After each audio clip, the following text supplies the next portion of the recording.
Hybrid জাতের লাউয়ের বীজ আছে, এমনকি দেশি জাতের লাউয়ের বীজও আছে, ঠিক আছে? তো এইগুলো মানে ভালো মতন জেনে তারপর আপনি নিয়ে আসতে পারেন বীজ, ঠিক আছে? তো যেখানে লাউ গাছ লাগাবেন সেখানে চারপাশে একটু মাটি দেবেন। যদি সেখানে ঢালা জায়গা হয়ে থাকে তো সেখানে কিন্তু এই লাউ গাছ কিন্তু হবে না।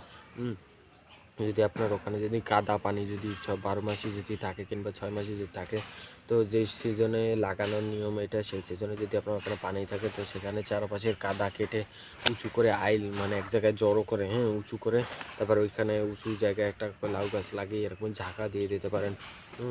আর এই লাউ গাছগুলো কিন্তু যদি ডাইরেক্ট যদি হাঁটু জল পানির তলে যদি লাগান তাহলে কিন্তু হবে না, কিংবা 4 আঙ্গুল পানিতে কিংবা একদম পানি কাদা যেখানে সেখানে হবে না। এই লাউ গাছগুলো হবে গিয়ে আপনার হালকা যেখানে ভিজে স্যাঁতস্যাঁতে যেখানে মাটি আছে, একমাত্র সেইখানেই কিন্তু এই লাউ গাছগুলো ভালো হবে। তাহলে কিন্তু দেখা যায় যে আপনি এই লাউ গাছ থেকে একটা ভালো ফলন পাবেন, নাহলে কিন্তু আপনি এই লাউ গাছ থেকে কিন্তু ভালো ফলন পাবেন না।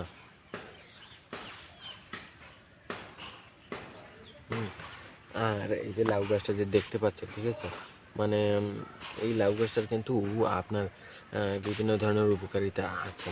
মানে একটা লাউ গাছ থেকে কিন্তু আপনার বিভিন্ন ধরনের উপকারিতা আছে।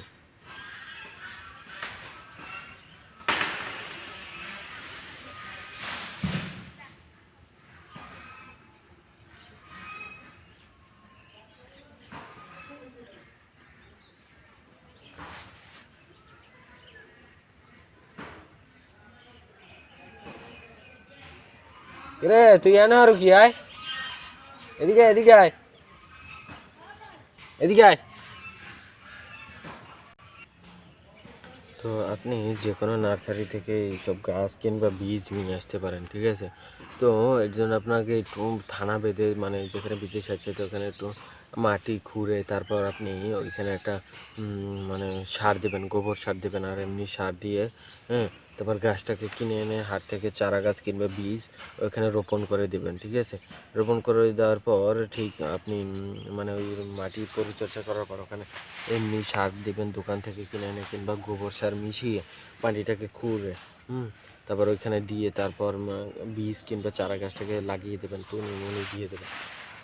যখন গাছটা ধীরে ধীরে বড় হবে তখন দেখা যাবে যে গাছটা আস্তে আস্তে ডালপালা খুঁজছে মানে ধরে ধরে বাওয়ার জন্য, ঠিক আছে? তাহলে টুনি দিয়ে দেবেন কিংবা ঝাঁকা দিয়ে দেবেন, ঠিক আছে? আর যখন এই গাছটা বড় হয়ে যাবে, মানে এই গাছটা